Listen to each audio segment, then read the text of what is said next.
Olá, você está ouvindo Sociedade dos Geógrafos Mortos, um podcast sobre geografia com Roberto Lobato Corrêa.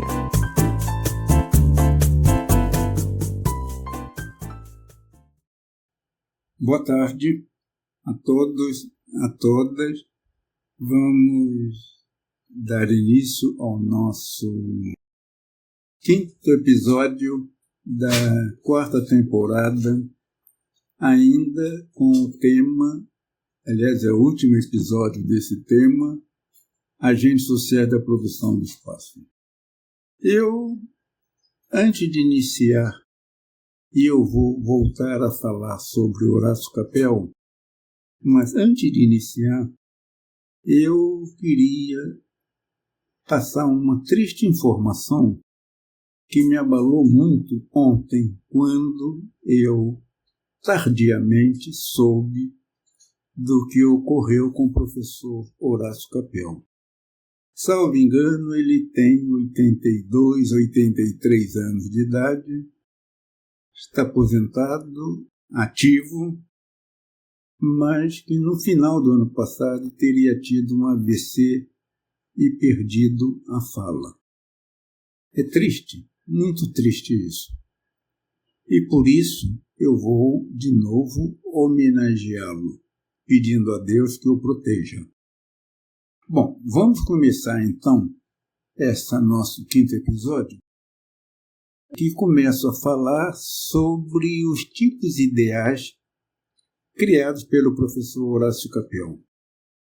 Nós vimos no episódio anterior que em 1974, na primeira metade da década de 70, quando aparecem os livros do Manuel Castelli e de Henri Lefebvre e também do David Harvey sobre a cidade. O Horácio Capel, em 1974, propõe uma tipologia de agentes sociais da produção do espaço urbano. Os proprietários dos meios de produção, sobretudo os industriais, os proprietários da terra, os promotores imobiliários e o Estado, aos quais eu acrescentei os grupos sociais excluídos.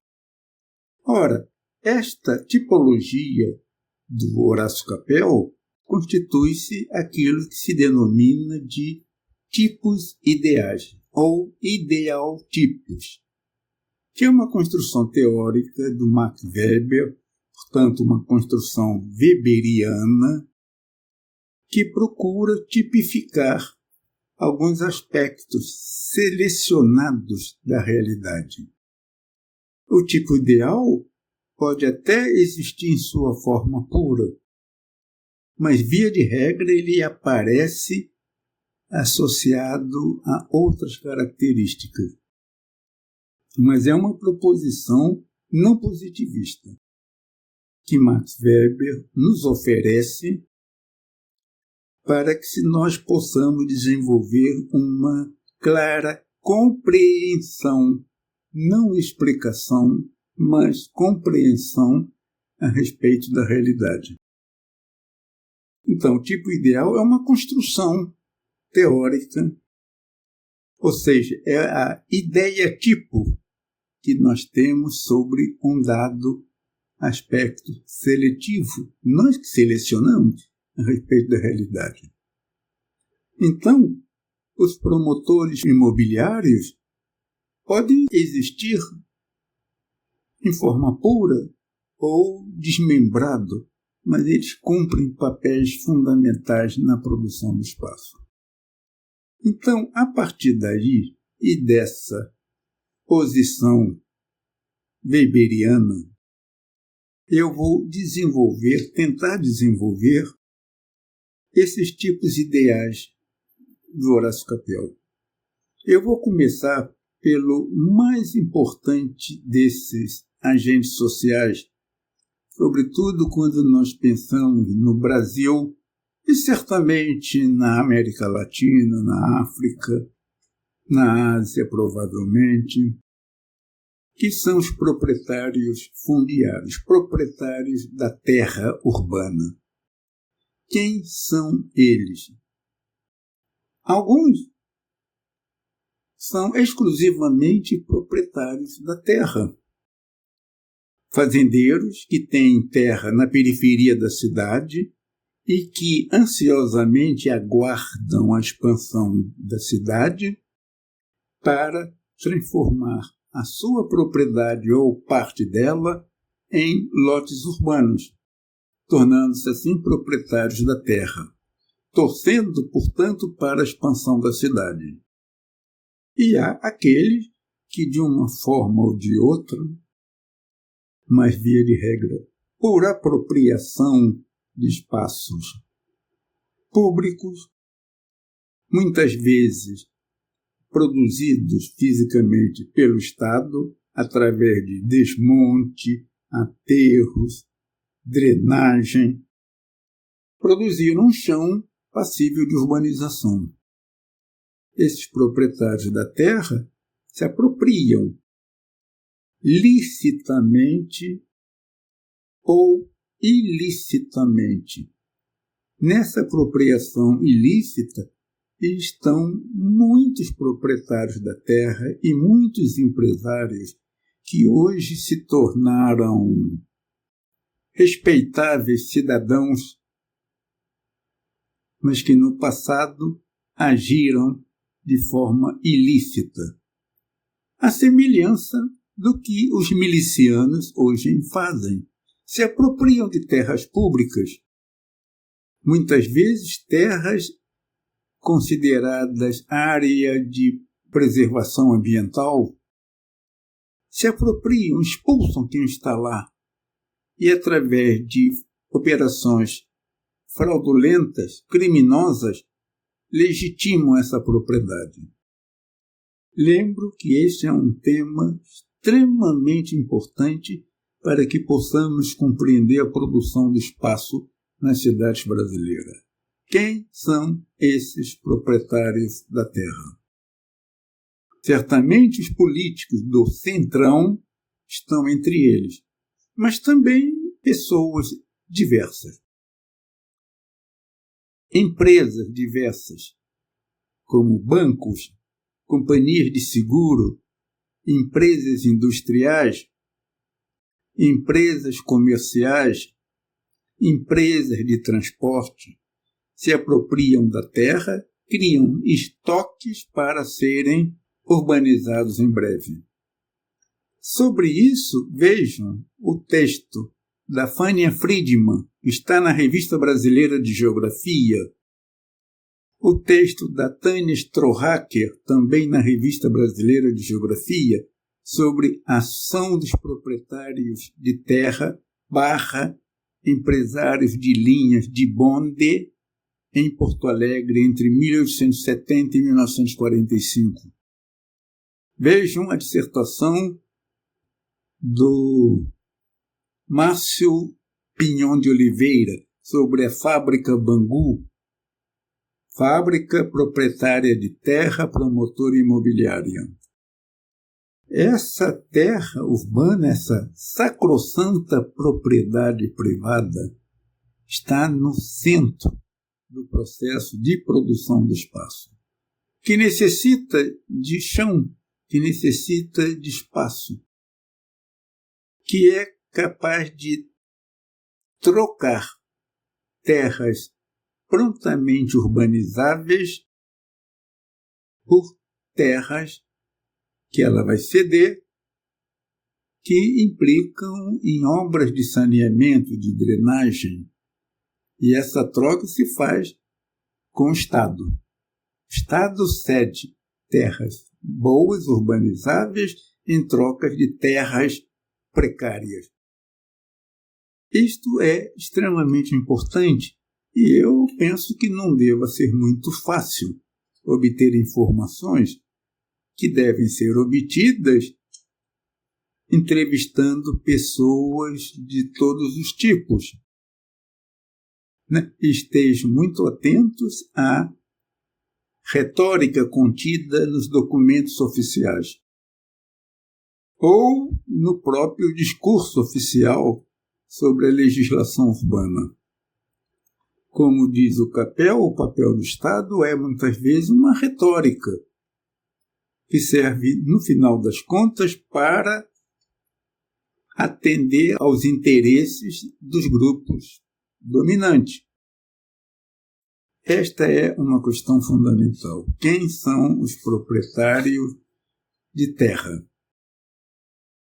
E como eles, enquanto proprietários de terras e suas outras atividades, estão entrelaçados com outros grupos de interesse. Afinal, a produção do espaço urbano resulta de conexões entre múltiplos atores, entre múltiplos agentes sociais.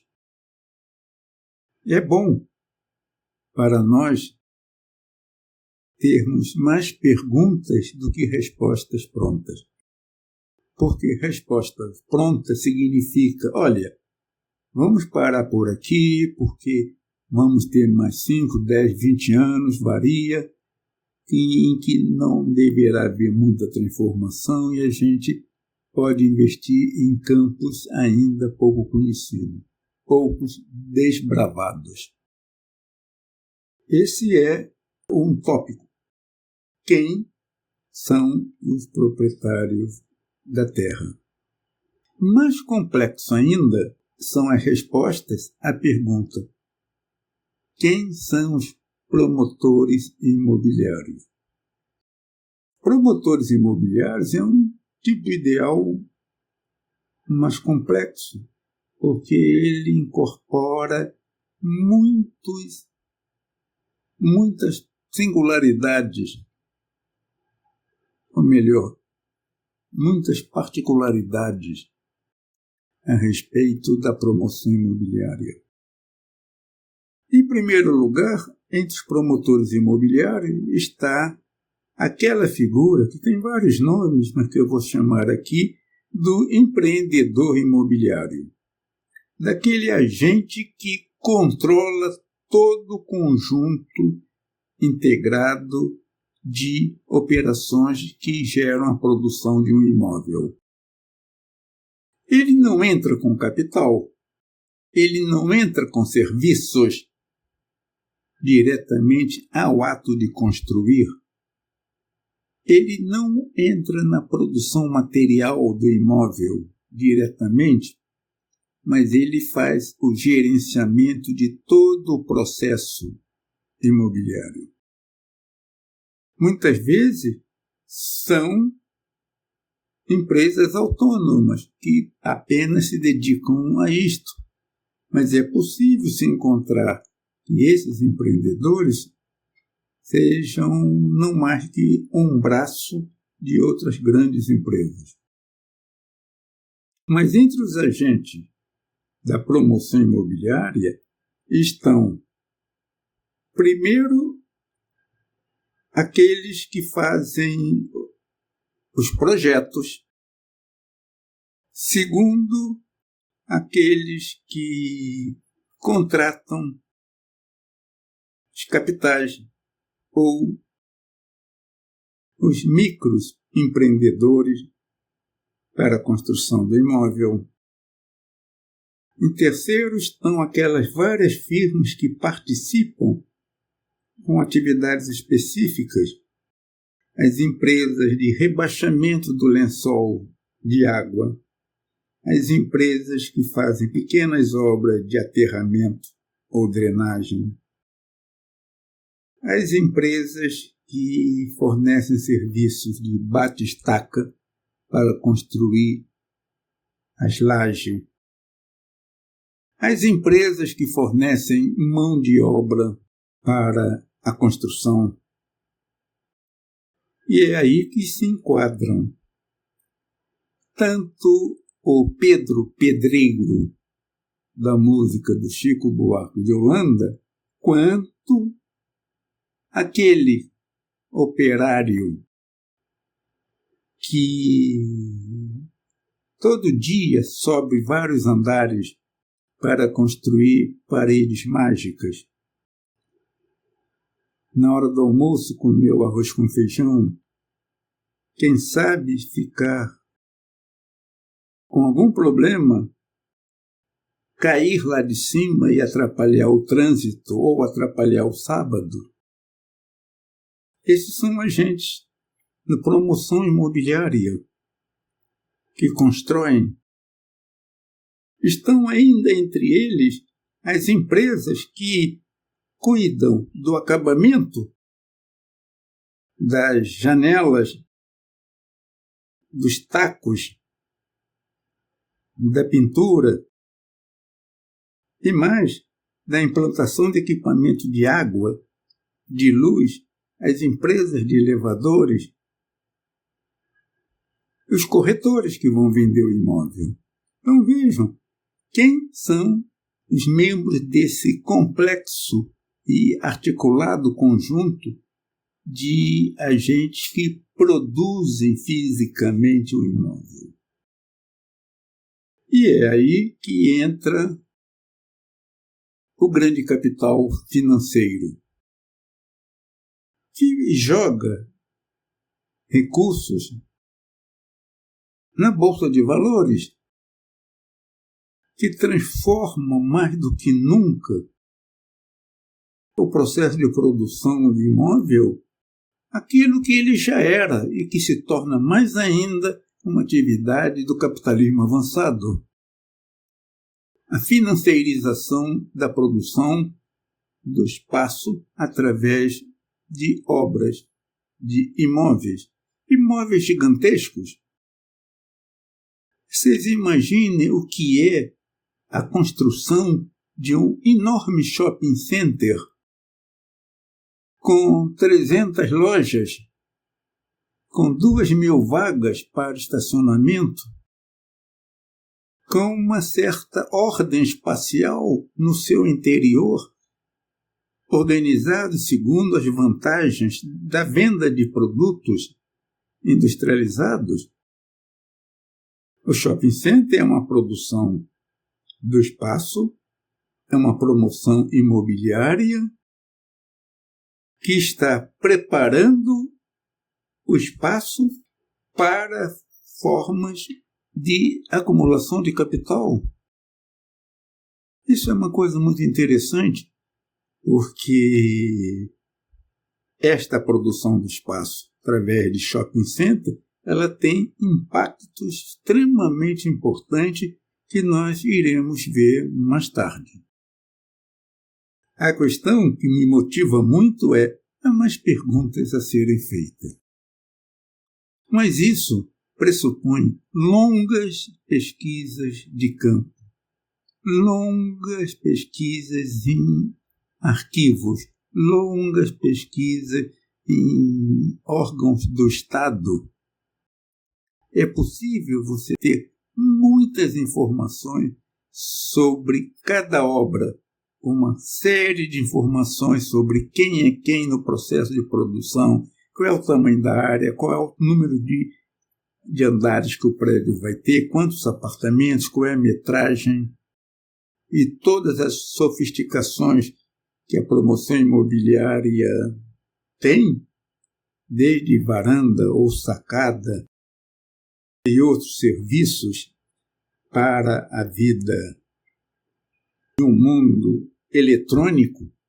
E agora com essa invenção do pet place, do lugar para os cachorrinhos, os gatinhos, com brinquedinhos, para se divertir, seguidos dos seus pedantemente chamados tutores. Pet place. Só faltava mais essa. Enquanto isso, há milhões de brasileiros que não têm mínimas condições de viver em algo minimamente decente. Eu pergunto ainda sobre, e é uma resposta muito difícil, porque é muito complexa, muito variável, não é uma resposta monotônica, ainda que no final das contas o objetivo seja o mesmo. Quem é o Estado? A cada momento, em cada lugar. Segundo, não apenas em cada formação social, quer dizer, em cada espaço e tempo, mas também em cada lugar específico, onde existe uma combinação específica dos agentes sociais da produção do espaço. Que Estado é esse? É um Estado ligado à propriedade fundiária agrária? E que interesses tem na produção do espaço urbano? O Estado é todo aquele conjunto que envolve o executivo, o legislativo e o judiciário. Quais são as articulações entre agentes públicos e agentes privados? Qual é o ideário específico dominante aqui e ali? Será sempre o mesmo? Será que os embates entre esses agentes de um Estado que está longe de ser neutro e os outros grupos sociais têm uma intensidade maior ou menor, direcionada para quê? Vejam as grandes obras públicas feitas no Rio de Janeiro, durante o governo do Pereira Passos, em Recife, durante o governo do Agamenon Magalhães. Vejam a produção da cidade de Belo Horizonte na virada do século XIX para o século XX. A cidade foi inaugurada em 1897. Vejam Goiânia. Vejam Brasília. Vejam Palmas, onde, pós-Segunda Guerra Mundial, com base num controle do Estado e com suas alianças com os empresários, foram produzidas, entre outras, duas cidades estruturalmente segregadas: o Plano Pilotos e as cidades satélites, Palmas e Palmas Sul. Quem é o Estado? E aí não faz muita diferença, sobretudo num país como o Brasil, onde as legendas partidárias são mais do que abundantes, é a estrutura ideológica e os interesses dos agentes sociais que se apropriaram e controlam o aparelho de Estado. O geógrafo dificilmente tem acesso a isso. Ou seja, é preciso desvendar muitas coisas para entender no papel do Estado na produção do espaço. Qual é o total de investimentos públicos nas diferentes áreas da cidade? Há uma relação proporcional entre aquilo que é arrecadado de cada área, cada bairro, cada zona, e aquilo que é investido nessa mesma área, nesse mesmo bairro ou zona? Ou há uma apropriação desigual, cujos fluxos dirigem-se para o centro do poder e são redistribuídas de forma desigual? São questões fundamentais que nós precisamos estar muito atentos para não transformarmos o estudo sobre a produção do espaço urbano num estudo que apenas enriqueça os nossos currículos vitae. Ele não precisa ter uma vinculação partidária direta, mas ele deve ficar arquivado para o futuro da humanidade, para saber o que foi a sociedade naquele momento do tempo.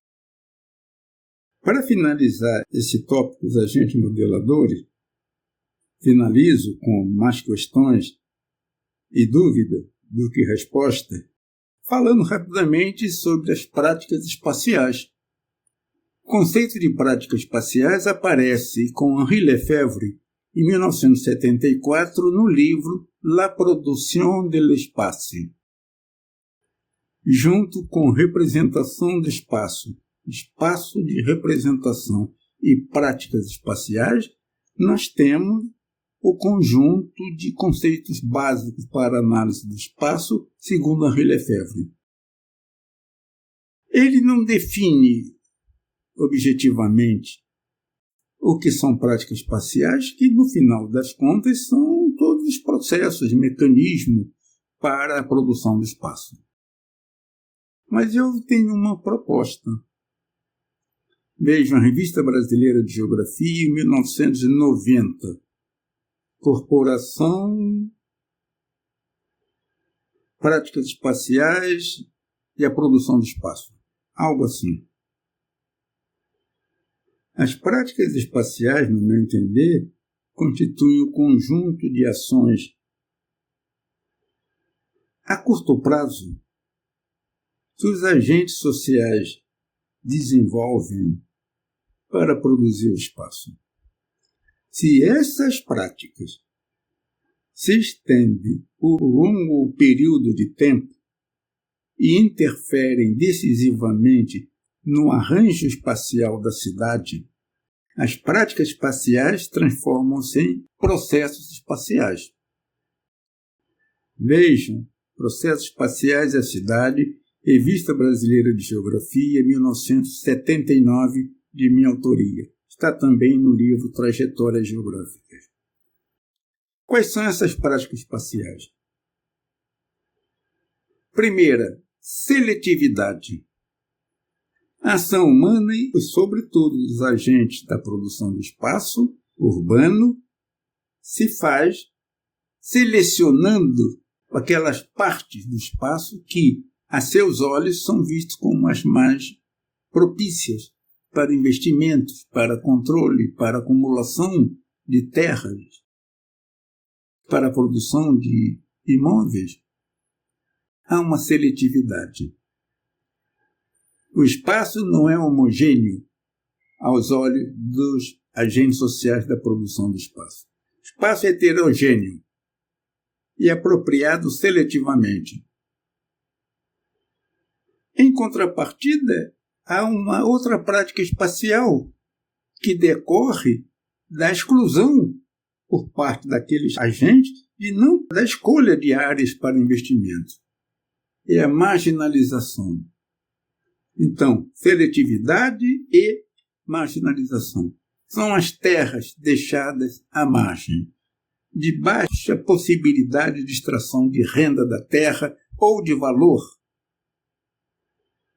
E a cidade brasileira está impregnada disso. Basta olhar o que são as favelas, basta olhar o que é a periferia da cidade. Em contraponto, as áreas iluminadas, enobrecidas, onde mora a elite e uma classe média alta. Então, seletividade e marginalidade, ou marginalização. Segundo é fragmentação e remembramento. Ou seja, a prática espacial pressupõe que você, de um lado, fragmente uma terra, dividindo-a em lotes, para que haja efetivamente uma apropriação por milhares e milhares de usuários. Ou que você faça o remembramento de determinado número de terras urbanas, lotes, para que ali se possa construir um grande shopping center, um grande hipermercado, uma fábrica, um hospital. Então, seletividade e marginalização,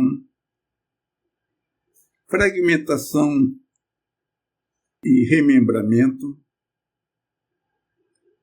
E o terceiro conjunto, na verdade é um só, é a prática da antecipação. Ou seja, a apropriação de terras desvalorizadas com muita antecedência para que se possa ter tempo de interferir na política municipal para investimentos seletivos, de formas que essa terra antecipadamente apropriada esteja pronta, entre aspas, madura para investimento de capital. As áreas nobres da cidade, sobretudo os eixos de amenidade, são produtos de uma antecipação por uma elite urbana que, sabedora, ciente das políticas públicas por parte de uma elite da qual ela faz parte, já se antecipa e estoca terras, esperando a sua valorização. Isso também é um tema extremamente importante. Eu vou terminar aqui essa terceira parte e, portanto, o fim dessa temática sobre os agentes sociais, deixando bem claro: não tenho respostas prontas. O que é necessidade é de muita pesquisa longas, num tempo lento, de leitura, reflexão, debates. Volta ao campo, volta à literatura, de forma que se possa ter uma compreensão sobre o processo de produção do espaço. Mas não precisamos muito de explicações. Precisamos de compreensão. Entender a estrutura de conexões entre os diferentes agentes que participam do processo de produção do espaço. E penso eu, não precisamos muito participar, a não ser para fins privados, das consultorias inócuas a respeito da produção do espaço urbano. Bom, eu termino isto, lembrando que nós temos um campo aberto para investigação na área da organização interna da cidade. E eu aqui homenageio novamente o Horácio Capel. Muito obrigado.